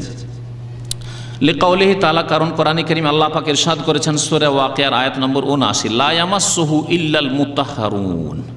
লা ইয়ামাসসুহু, কোরআনে কারীম স্পর্শ করবে না ইল্লাল মুতাহহারুন, পবিত্র ব্যক্তি ছাড়া, পবিত্র ব্যক্তি ছাড়া। এই আয়াতের তাফসীর কি? প্রথম কথা, এই আয়াতের তাফসীর আল্লাহ পাক রব্বুল লৌহে মাহফুজ সম্পর্কে আলোচনা করেছেন। সুতরাং লৌহে মাহফুজকে স্পর্শ করতে পারে না মুতাহহারুন ছাড়া, পবিত্র ব্যক্তি ছাড়া, অর্থাৎ ফেরেশতাগণ ছাড়া। ফেরেশতা ছাড়া লৌহে মাহফুজ পর্যন্ত কেউ পৌঁছিতে পারে না। কোনো মানুষ পৌঁছিতে পারে আর না কোনো জিন পৌঁছিতে পারে। এখানে বোঝানো হয়েছে যে জিন কোনো দিন লৌহে মাহফুজ পর্যন্ত পৌঁছিতে পারে না, সেখান থেকে কোনো কথা নিয়ে এসে জাদুকর আর গণকদেরকে জানিয়ে দেবে, আর গণকরা জেনে লৌহে মাহফুজের কথা, তা হইতে পারে না। ফেরেশতা একমাত্র মালায়েকা, তাদেরকে মুতাহহারুন বলা হয়েছে। কিন্তু এই আয়াতকে দলিল হিসেবে পেশ করা হয়েছে মুতাহহারুন মানুষের মধ্য থেকে। সুতরাং কোরআনে কারীম মুসহাফ স্পর্শ করতে পারবে না মুতাহহারুন ছাড়া, পবিত্র ব্যক্তি ছাড়া। নবী করিম সাল্লাল্লাহু আলাইহি ওয়াসাল্লাম একটি চিঠি লিখেছিলেন আমর ইবনে হাজমকে। সেই চিঠির বিষয়বস্তু ছিল লা ইয়ামাসসুল মুসহাফা ইল্লা তাহিরুন, বা আল্লা ইয়ামাসসাল কুরআনা ইল্লা তাহিরুন। কোরআনে কারীমকে পবিত্র ব্যক্তি ছাড়া অন্যকে স্পর্শ করবে না। আর ঋতুবতী অবস্থায় মহিলা তাহেরা নয়, বরং গায়ের তাহেরা, পবিত্র নয়, সেই জন্য স্পর্শ করা জায়েজ নয়। ইমাম ইবনে তাইমিয়া রাহমাতুল্লাহ আলাইহি উল্লেখ করেছেন যে এই ব্যাপারে কোরআনে কারীম এই ঋতু অবস্থায়, নেফাস অবস্থায় স্পর্শ করবে না, এই ব্যাপারে 4 মাযহাবের ঐক্যমত রয়েছে। হানাফি, শাফেঈ, মালিকি, হাম্বলি সমস্ত মাযহাবের ঐক্যমত রয়েছে। আর হক, সাধারণত হক, মনে রাখবেন একটি কথা, হক এই 4 মাযহাবের বাইরে সাধারণত যায়নি। সাধারণত হক 4 মাযহাবের বাইরে যায়নি, কিন্তু হক এক মাযহাবে সীমিত নয়। আমার এই কথাকে ব্যাখ্যা করলে একটা বড় বক্তব্য করতে হবে, কিন্তু এতটুকু জ্ঞানী লোকের জন্য যথেষ্ট যে যারা মনে করে যে না আমাদের মাযহাবে হক আছে, না, বেশ কিছু মাসলা ভুল আছে, সহিহ হাদিসের খেলাফ আছে। আমাদের মাযহাবে হক আছে, তাহলে কি 4টা দিন, 4টা ধর্ম? কিন্তু 4টা মাযহাবকে একসাথে করলে, 4টার সমন্বয় করলে এর মধ্যেই হক আছে। অর্থাৎ কোনো মাসলা যদি হানাফি মাযহাবে জয়ীফ থাকে তাহলে শাফি মাযহাবে সহিহ আছে। যদি হানাফি, শাফি 2 মাযহাবে বা মালিকি 3 মাযহাবে যদি জয়ীফ থাকে তাহলে দেখা যাবে যে হাম্বলি মাযহাবে সহিহ আছে। হাম্বলি মাযহাবে কোনো মাসলা যদি দুর্বল থাকে তাহলে দেখা যাবে যে হানাফি মাযহাবে অথবা শাফি অথবা মালিকি মাযহাবে সেই মাসলার সহি উত্তর আছে, সহি মাসলা আছে। এইভাবে 4 মাযহাবের সমন্বয় করে যদি কোরআন এবং হাদিসের উপর আমল করি তাহলে এটি হচ্ছে সহি রাস্তা, এটি হচ্ছে সহি রাস্তা, যা হচ্ছে আমাদের দাওয়াত। আর যেই কথা উম্মতে মুসলিমাকে আমরা বোঝাবার চেষ্টা করছি এবং উম্মতে মুসলিমাতে যে বড় ফাটল ধরে গেছে সেই ফাটলকে আমরা সারাবার চেষ্টা করছি এবং এক প্ল্যাটফর্মে নিয়ে আসার চেষ্টা করছি। আর তার রাস্তা হচ্ছে একমাত্র কোরআন এবং হাদিসের ভিত্তিতে। সারা উম্মতকে যদি কেউ ডাকে যে ভাই সবাই হানাফি হয়ে যাও, অসম্ভব কথা। সারা উম্মতকে যদি বলা হয় যে তোমরা শাফি হয়ে যাও, অসম্ভব কথা। সারা উম্মতকে, সারা বিশ্বের মুসলিমদেরকে যদি বলা হয় যে তোমরা হাম্বলি হয়ে যাও, অসম্ভব কথা। সারা বিশ্বের মুসলিমদেরকে যদি বলা হয় তোমরা মালিকি হয়ে যাও, অসম্ভব কথা। কিন্তু সারা বিশ্বের মুসলিমকে যদি বলা হয় যে কোন ইবাদাল্লাহ ইখওয়ানা, হে আল্লাহর বান্দারা তোমরা ভাই ভাই এবং রাসূলুল্লাহ সাল্লাল্লাহু আলাইহি সাল্লামের উম্মত হয়ে যাও, তো সম্ভব। এটি হচ্ছে সমাধান, এটি হচ্ছে ইসলামের সমাধান। তোমরা সকলে মিলে যে কোনো সমস্যার ক্ষেত্রে রাসূলুল্লাহ সাল্লাল্লাহু আলাইহি সাল্লামের চূড়ান্ত ফয়সালা মানো, তাহলে সম্ভব। এর নাম ইসলাম। এই জন্য আল্লাহ পাক কোরআনে কারীমে কি বলেছেন? ইন্না হাযিহি উম্মাতুকুম উম্মাতান ওয়াহিদা, নিশ্চয় এই উম্মত হচ্ছে এক উম্মত। না আল্লাহ 2 বলেছেন, না 3 বলেছেন, না 4 বলেছেন, না তারপরে আবার তরিকতের কথা বলেছেন, না মারিফতের ওইসব পীরদের ওইসব তরিকার কথা বলেছেন। 73 ফিরকায় চলে গেছে। আল্লাহ বলেছেন উম্মাতান ওয়াহিদা, এক উম্মত হইতে হবে। ওয়া আনা রাব্বুকুম, আর আমি তোমাদের রব এক। ফাবুদুন, সুতরাং সকলেই তোমরা আমার ইবাদতবন্দি করো। ইমাম ইবনে তাইমিয়া রাহমাতুল্লাহ তাই বলেছেন যে 4 মাযহাবের যখন হুকুম হচ্ছে যে লা ইয়ামাসসুল মুসহাফা ইল্লা তাহির, কোরআনে কারীম পবিত্র ব্যক্তি ছাড়া অন্যকে স্পর্শ করবে না, মানে মাসিক ঋতু অবস্থায় স্পর্শ করবে না, তাহলে এর উপরেই চলা উচিত। যদিও ব্যতিক্রম একটা ফতোয়া আছে যে তারা এই আয়াতের উত্তর দেয় যে এটা তো ফেরেশতাদের সম্পর্কে নাযিল হয়েছে, লওহে মাহফুজ সম্পর্কে। তারপরে এই হাদিস সম্পর্কে বলে তাহের মানে মুসলিম আসলে নাপাক হয় না, নাপাক স্পর্শ করবে না মানে কাফের স্পর্শ করবে না কোরআনে কারীম, কারণ সেই দেশে অধিকাংশ কাফের ছিল, সেই জন্য চিঠিতে লেখা হয়েছিল আল্লাহ ইয়ামাসুল কোরআন ইল্লা তাহিরুন ইত্যাদি এইসব বলে জবাব দেওয়া হয়েছে। কিন্তু এইসব জবাব না দিয়ে যদি সতর্কতামূলক আমরা এই মাসলার উপরে থাকি, যেটি হচ্ছে 4 মাযহাবের সর্বসম্মতিক্রমে ফতোয়া কোরআন এবং হাদিসের ভিত্তিতে, তাহলে এর উপরেই থাকা উচিত। আর এতে নিজের ইমানের আমলের হেফাজত রয়েছে যে আমরা বিনা উজুতে কোরআনে কারীম স্পর্শ করব না, হাইজের অবস্থায় কোরআনে কারীম স্পর্শ করবে না, নেফাসের অবস্থায় কোরআনে কারীম স্পর্শ করবে না, স্বপ্নদোষ হয়ে আছে অথবা স্বামী স্ত্রী মিলন হয়ে আছে এই অবস্থায়, নাপাক অবস্থায়, জুনবি অবস্থায় কোরআনে কারীম স্পর্শ করবে না।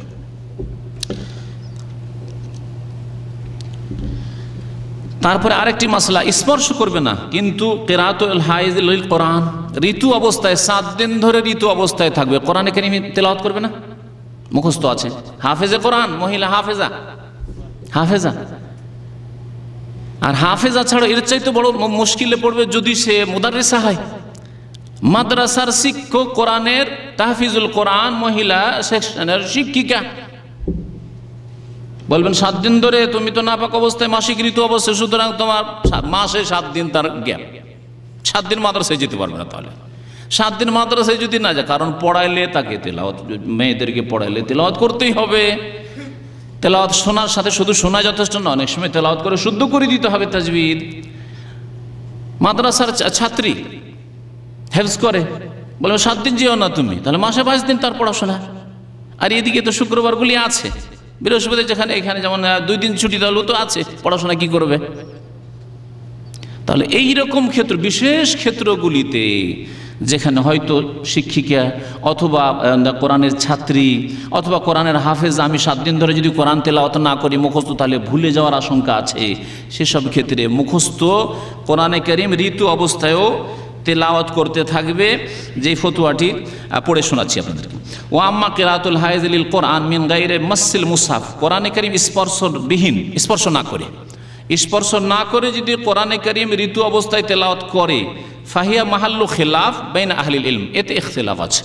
মানে একদল বলছে না এটাও চলবে না, এটা চলবে না, তার মানে এখানে আরবি মাদ্রাসা আছে, আমার দেশে মাশাআল্লাহ ইসলামিক মাদ্রাসা আছে, অনেক তাহফিজুল কোরআন বা আরবি মাদ্রাসা আছে, ক্লাসের মাদ্রাসা দাওরা পর্যন্ত, বুখারী পর্যন্ত পড়া হয়, সেখানে মহিলা পড়ায়, কোরআনের শিক্ষিকা যাবে না, তাহলে কোরআনের ছাত্রী তো কোরআনে তাফসির পড়তে, কোরআন তেলাওয়াত করতে যাবে না, পড়বে না, তাহলে এই 7 দিন ধরে তাকে বাড়িতে বসে থাকতে হবে না? এগুলি অযৌক্তিক কথা। অথবা ভুলে যাওয়ার আশঙ্কা আছে, 7 দিনে একটা না পড়লে ভুলে যাও, যা মুখস্থ করে চলে গেছে 7 দিনে, আবার 7 দিন ওকে ওই রিভাইজ করতে থাকতে হবে, পরেশান হইতে হবে। বলছে যদি ইখতিলাফ আছে, একদল বলছে না চলবে না, ওয়াল আহওয়াতু আন্নাহা লা তাকরাউল কোরআন, এবং সতর্কতা এতে আছে পড়বে না, কিন্তু ইল্লা ইনদা দারুরা, তবে জরুরি হইলে, আবশ্যক হইলে। আবশ্যক হয় যেমন বললাম যে হয় কোরআনের শিক্ষিকা, না হয় কোরআনের ছাত্রী, অথবা কামা ইযা খাশিয়াত নিসিয়ানাহু, কোরআন ভুলে যাওয়ার যদি আশঙ্কা থাকে। কোরআনের হাফেজা হয়েছে আপনার মেয়ে অথবা আপনার বোন বা আপনার স্ত্রী কোরআনের হাফেজা, আর হাইজের অবস্থায় যদি 7 দিন ধরে কোরআন না পড়ে, তাহলে কোরআন ভুলে যাবে। আল্লাহু আলাম। 4 নম্বরে, হাইজের অবস্থায় ইয়াহরুম আলাল হাইজ আত-তাওয়াফ বিল বাইত, বাইতুল্লাহর তাওয়াফ করবে না, কারণ মা আয়েশা রাদিয়াল্লাহু তাআলা আনহা সম্পর্কে যে হাদিস শোনালাম আপনাদেরকে একটু আগে, লাম্মা হাজাত, হাইজ যখন চলে এসে, ইফ আলী মা ইয়াফালুল হাজ গায়রা আল্লাহ তাতুহিবুল বাইত হাত্তা তাতহুরি, যতক্ষণ পর্যন্ত পাক না হবে ততক্ষণ পর্যন্ত বাইতুল্লাহর তাওয়াফ করবে না। 5 নম্বরে, ঋতুবতী মহিলার জন্য মসজিদে অবস্থান করা জায়েজ নাই। হয়তো নামাজ পড়েনি কিন্তু মসজিদে বসে আছে, গেছে ঘুরতে কোথাও, যাওয়ার পরে সাথী আরও মহিলারা আছে, তারা মসজিদে নামাজ পড়ছে, ও ভাবছে বাইরে একা আর কি বসে থাকবো, যাই মসজিদের ভিতরে গিয়ে বসি, হইতে পারে এইরকম বিভিন্ন ক্ষেত্রে।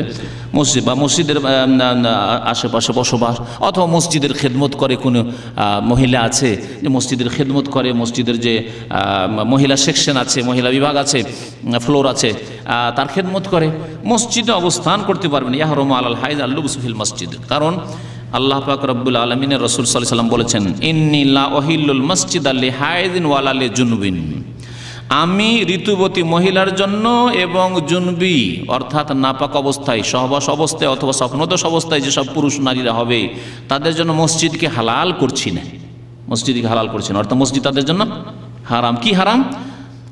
অবস্থান করা হারাম। কাউলুহু সাল্লাল্লাহু আলাইহি ওয়াসাল্লাম, নবী সাল্লাল্লাহু আলাইহি ওয়াসাল্লাম আরেকটি হাদিস রয়েছে, ইন্নাল মাসজিদা লা ইয়াহিল্লু লিহাইদিন ওয়ালা জুনুবিন, মসজিদ ঋতুবতী মহিলার জন্য হালাল নয় এবং জুনবি ব্যক্তি, স্বপ্নদোষ হয়ে আছে ওই ব্যক্তির অথবা সহবাস হচ্ছে ওই ব্যক্তির জন্য হালাল নয়।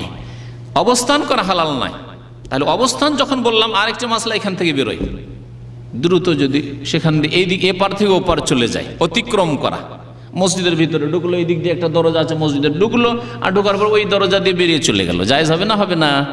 যে মাসলা অনেকের জানা নেই, যে মাসলা অনেকের জানা নেই। কোরআনে কারিমে আল্লাহ পাক জুনবি সম্পর্কে, জুনবি বলা হয় দুই শ্রেণীর মানুষকে। আমি যদিও অর্থ করছি, কিন্তু ব্যাখ্যা করে দিলে আরও স্পষ্ট হবে, কারণ অনেকে ব্যাখ্যা যখন করছি হয়তো ও ধরবে না ওই জিনিসটাকে।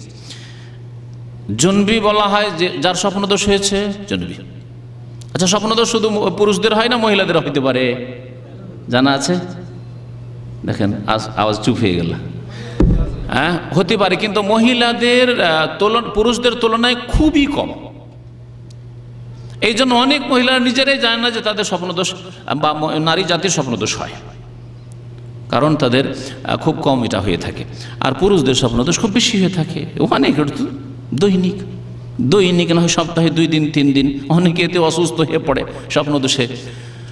আল্লাহ পাক রব্বুল যেন আমাদেরকে বালা মুসিবত বিপদ থেকে হেফাজতে রাখেন। অনেকে স্ত্রী থাকে, তো স্ত্রী আছে, তারপরেও স্বপ্নদোষ হয়ে যাচ্ছে।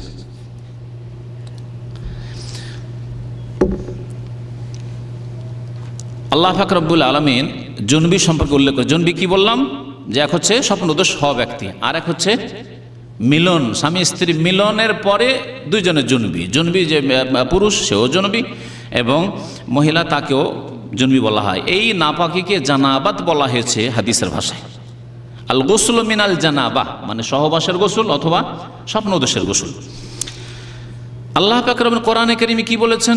আওলা মাসতুমুন নিসা ফালাম তাজিদু মান ফাতায়াম্মামু সাঈদান তাইয়্যিবা। ওই আয়াতের অংশে হাফেজ স্যার বলেন আওতে রয়েছে ইল্লা জুনুবান আও আবিরি সাবিল, জুনুবান আও আবিরি সাবিল। জুনুব নাপাক ব্যক্তিকে বলা হয়েছে যে আও আবিরি সাবিল, যদি রাস্তা অতিক্রম করে, আবিরি সাবিল রাস্তা অতিক্রম করে, তাহলে বোঝা গেল আয়াতের অংশ দিয়ে যে মসজিদ দিয়ে অতিক্রম করে যাওয়া যাবে, অবস্থান করা যাবে না। নবী করিম সাল্লাল্লাহু আলাইহি ওয়াসাল্লামের আরেকটি হাদিস রয়েছে, মা আয়েশা রাদিয়াল্লাহু তাআলা। দেখেন, হাইজ সংক্রান্ত হাদিসগুলি সাধারণত মা আয়েশা রাদিয়াল্লাহু তাআলা আনহাই বর্ণনা করেছেন নবী করিম সাল্লাল্লাহু আলাইহি ওয়াসাল্লাম থেকে। তাই নবী করিম সাল্লাল্লাহু আলাইহি ওয়াসাল্লামের বহু বিবাহের প্রয়োজন ছিল কিনা চিন্তা করুন তো দেখি। যদি একাধিক বিবাহ না করতেন তাহলে এই মাসলা মাসাইলগুলি, যেগুলি গুপ্ত মাসলা মাসাইল, যে মাসলাগুলি সাধারণত অন্য মহিলার সামনে বলা যাবে না, বা হয়তো অন্য মহিলা লজ্জা পাবে, সেই মাসলাগুলি খুলে স্ত্রীর সামনে বয়ান করা সম্ভব, আর স্ত্রী সেগুলি অন্য মহিলাদের পর্যন্ত পৌঁছে দিতে পারে। এইভাবে উম্মত পর্যন্ত এই আহকাম, এই বিধিবিধান, এই মাসলা মাসাইলগুলি পৌঁছেছে। নবী করিম সাল্লাল্লাহু আলাইহি ওয়াসাল্লামের বহু বিবাহের বহু হিকমত, বহু রহস্য, বহু তত্ত্বের একটি রহস্য ছিল এই যে যাতে করে যেগুলি গোপনীয় মাসলা মাসাইল, যেগুলি মাসলা মাসাইল জিজ্ঞাসা করতে মহিলাদের লজ্জা লাগে অথবা জানলে শুনলে লজ্জা পায়, সেগুলি যাতে করে নবী সাল্লাল্লাহু আলাইহি ওয়াসাল্লামের বিবিগণের মাধ্যমে, একাধিক বিবির মাধ্যমে উম্মতের মহিলাদের পর্যন্ত পৌঁছে যায়। নবী করিম সাল্লাল্লাহু আলাইহি ওয়াসাল্লামের বীর্য কাপড়ে লেগে থাকতো এবং সেটাকে ঘষে দেওয়া হইতো। অনেক সময় কখনো পানি দিয়ে দেওয়া হয়তো, কখনো শুধু ঘষে দেওয়া হইতো, আর নবী সাল্লাল্লাহু আলাইহি ওয়াসাল্লাম নামাজ পড়ার জন্য চলে যেতেন। এই মাসলা কি করে আমরা জানতাম যদি নবী করিম সাল্লাল্লাহু আলাইহি ওয়াসাল্লামের বিবিগণ এই মাসলা না বয়ান করতেন? মা আয়েশা রাদিয়াল্লাহু তাআলা আনহা বর্ণনা করছেন যে কালা রাসূলুল্লাহ সাল্লাল্লাহু আলাইহি ওয়াসাল্লাম, একবার আল্লাহ রাসূল সাল্লাল্লাহু আলাইহি ওয়াসাল্লাম বলেন, নাওয়েলিনিল খুমরাতা মিনাল মসজিদ, মসজিদ থেকে আমাকে পাটিটি এনে দাও, পাটি বা চাটাই এনে দাও। ফাকুল, তো মা আয়েশা বলছেন, আমি বললাম ইন্নী হাইজুন, আমি তো ঋতু অবস্থায় আছি, আপনাকে চাটাই এনে দেবো কী করে, মসজিদের পাটিটি আমি এনে দেবো কী করে? ফাকালা, নবী সাল্লাল্লাহু আলাইহি ওয়াসাল্লাম বলেন, ইন্না হাইজাতাকে লাইসাত বিয়াদিকি, তোমার হাইজ, তোমার মাসিক ঋতু তোমার হাতে লেগে নেই, সুতরাং যাও মসজিদে গিয়ে এনে দাও, অথবা হাত বাড়িয়ে নিয়ে এসে দাও। মসজিদ থেকে চাটাই এতে প্রয়োজন হতে পারে, মসজিদের ভিতরে পর্যন্ত যেতে হবে, মসজিদের ভিতরে গিয়ে নিয়ে আসতে হবে, কিন্তু গেল এবং নিয়ে চলে আসলো, বসলো না। আর অবস্থান করা হচ্ছে বসার নাম, তাহলে মসজিদে বসা যায় না নাপাক অবস্থায়, কিন্তু মসজিদ দিয়ে অতিক্রম করে যেতে পারে। এইভাবে মসজিদ রুমে যেসব ভাইয়েরা মসজিদের খাদে মসজিদের রুমে থাকে, মসজিদ থেকে বেরোয়, ওই রুম থেকে বেরোলে দরজাটি মসজিদের ভিতরে দিয়ে আছে, অনেকের এরকম আছে। এখানে না থাকলে দেশের অনেক মসজিদ মুয়াজ্জিন ইমাম যারা ব্যাচেলার থাকে তাদের রুমগুলি ওইভাবে আছে, ওকে বেরোইতে হবে মসজিদে, গোসলখানা যে যাবে ওকে মসজিদে বেরোইতে হবে। এখন কি করবে, আমার দেশের বিদাতি ফতোয়া আছে, হ্যাঁ কি করতে হবে জানেন? হ্যাঁ ওইসব ফতোয়া কোন রকম করে বৃদ্ধে আঙ্গুল দিয়ে নাকি, হ্যাঁ হ্যাঁ কি দিয়ে, গামছা বিছিয়ে দিতে হবে, সুবহানাল্লাহ, আরো বাড়াবাড়ি। আর এরকম কিছু আছে ওইগুলো খেয়াল খুশি ফতোয়া, যেহেতু হাদিসের ফতোয়া নয় সেই জন্য যে যেমন বলেছে ওই বৃদ্ধা আঙ্গুল কোন রকম করে দিয়ে দাঁড়িয়ে একেবারে মানে এক দুটো আঙ্গুল দিয়ে কোন রকম যাতে করে পার হইতে পারেন আপনি। আল্লাহ বলছেন আবির সাবিল, পথ অতিক্রম কোনো অসুবিধা নেই মসজিদের মধ্যে। সময় শেষের দিকে নাকি, ইনশাআল্লাহ তাআলা বাকি অংশ পরে উল্লেখ করা হবে। নবী সাল্লাল্লাহু আলাইহি ওয়াসাল্লাম কি বললেন যে তোমার হাইজ তোমার হাতে নেই, তার মানে অতিক্রম করতে বললেন মসজিদে।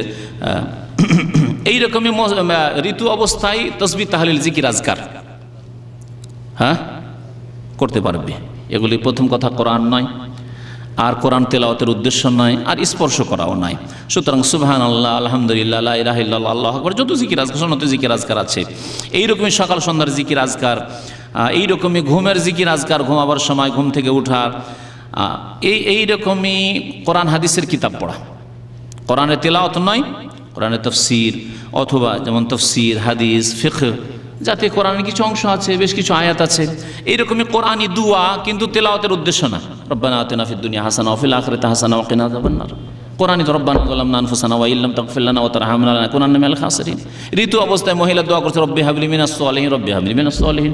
ঋতু অবস্থায় মহিলা দোয়া করছে রব্বিরহামহুমা কামা রাব্বায়ানি সাগীরা, রব্বিরহামহুমা কামা রাব্বায়ানি সাগীরা। এগুলি সব কোরআনি দোয়া, কিন্তু উদ্দেশ্য তেলাওয়াত নয়। প্রথম কথা এগুলি হচ্ছে দোয়ার উদ্দেশ্যে পড়া হচ্ছে, সেই জন্য পড়তে কোনো অসুবিধা নেই। আর কোরআন বিনা স্পর্শে পড়া যাবে কিনা সেই মশলাও বলা হলো, যদি জরুরি হয় তাহলে পড়বে, আর না হলে পড়বে না। হাই সংক্রান্ত বেশ কিছু মাসলা মাসাইল থেকে গেল, ইনশাআল্লাহ তাআলা আগামী আলোচনায় আল্লাহ পাক যদি সহি সালামত রাখেন আলোচনা করা হবে। এছাড়া আরেকটি রক্ত আছে ইস্তেহাজা, তার একটি আলোচনা হবে, আর নেফাস সম্পর্কে আরেকটি আলোচনা হবে। আল্লাহ পাক যেন আমাদেরকে কোরআন এবং হাদিস বোঝার এবং তার প্রতি আমল করার তৌফিক দান করেন। আমাদেরকে আল্লাহ পাক যেন পাক পবিত্র রাখেন এবং পাক পবিত্র অবস্থায় আমাদেরকে মওত দান করেন। আমাদের অন্তরকে যেন শিরক কুফরি থেকে, বিদআত থেকে পাক করেন। আমাদের শরীরকে যেন নাপাকি থেকে পাক রাখেন। আল্লাহ পাক রব্বুল আলামিন আমাদের আমলকে যেন গুনাহ থেকে পাক রাখেন। আমিন ইয়া রাব্বাল আলামিন। সাল্লাল্লাহু আলা নবিয়িনা মুহাম্মদ ওয়া আলা আলিহি ওয়া সাহবিহি আজমাইন।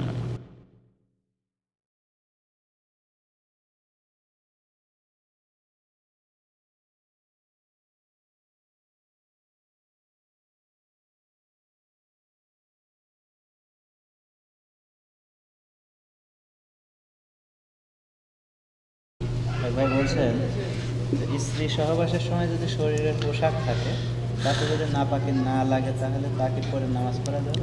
এক ভাই জিজ্ঞাসা করেছেন স্ত্রী সহবাসের সময় শরীরে যে কাপড় আছে সেই কাপড়ে যদি নাপাকি না লাগে তাহলে সেই কাপড় দিয়ে কি ইবাদতবন্দি নামাজ পড়া যাবে? হ্যাঁ, তাহলে সেই কাপড় নাপাক নয়। জুনবি হলে অর্থাৎ সহবাস করলে শরীর নাপাক হওয়া মানে গোসল ফরজ, কিন্তু শরীর এইরকম নাপাক হয়নি যে শরীরটাই নাপাক হয়ে গেছে, যার ফলে শরীরে যে কাপড় স্পর্শ করবে তাও নাপাক হয়ে যাবে, অথবা শরীর থেকে যে ঘাম বেরোবে সেই ঘাম কাপড়ে লাগলে নাপাক হয়ে যাবে, এমন বিষয় নয়। এই জন্য নবী সাল্লাল্লাহু আলাইহি ওয়াসাল্লাম বলেছেন যে ইন্নাল মুসলিমা লা ইয়ানজুস, মুসলিম নাপাক হয় না, তাহলে মুসলিমের শরীর নাপাক নয়, হুকুম তার হচ্ছে নাপাক, সেই জন্য তাকে গোসল করতে হবে।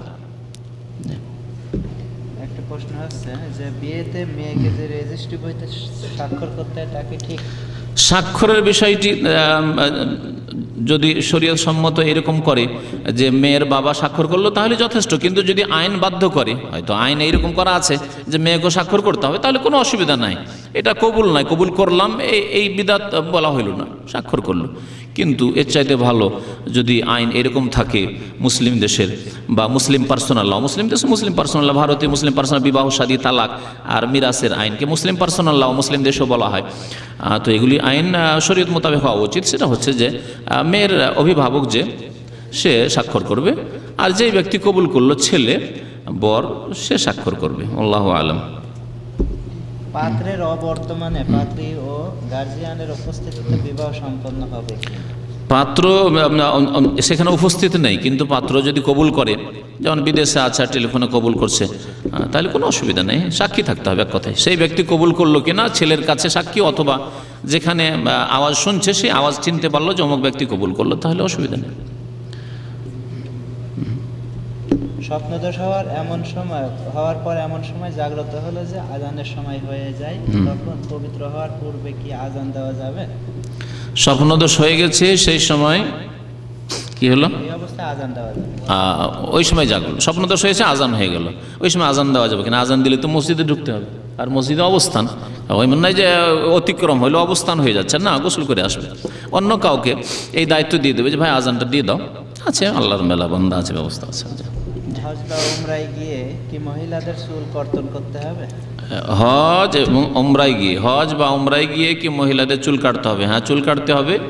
এবং এই চুল কাটা হাদিসে বলা হয়েছে যে কাদর আনমোলা, আঙ্গুলের যে একটা পোর আছে, একটা জোড় আছে, এতটুকু শুধু কাটবে। আর সেটা নিজে মহিলারা কাটবে, অথবা তার মাহরাম স্বামী, অথবা তার যে মাহরাম যার সাথে স্থায়ীভাবে বিবাহ হারাম, তারা কাটবে। যেমন নিজের ভাই, নিজের বাবা, নিজের ছেলে, ওরা কাটবে। অন্য কোনো অপর পুরুষ যাদের সাথে বিবাহ জায়েজ আছে, স্পর্শ করা জায়েজ নয়, এরকম চুল কাটাও জায়েজ নয় তাদের কাছে। জি জি উকিল বাপের বিদাত আমাদের দেশে আছে, উকিল বাপের বিদাত। নিজের বাবা থাকতে আর উকিল বাপ কিসের? আল্লাহ বলছেন উদউহুম লিআবাইহিম ওয়া আকসাতু ইনদাল্লাহ, বাপের নাম ধরে ডাক, অন্য কেউ বাপ হইতে পারে না। সাল্লাল্লাহু আলাইহি ওয়া সাল্লাম মুহাম্মদ ওয়া আলা আলিহি ওয়া সাহবিহি আজমাইন।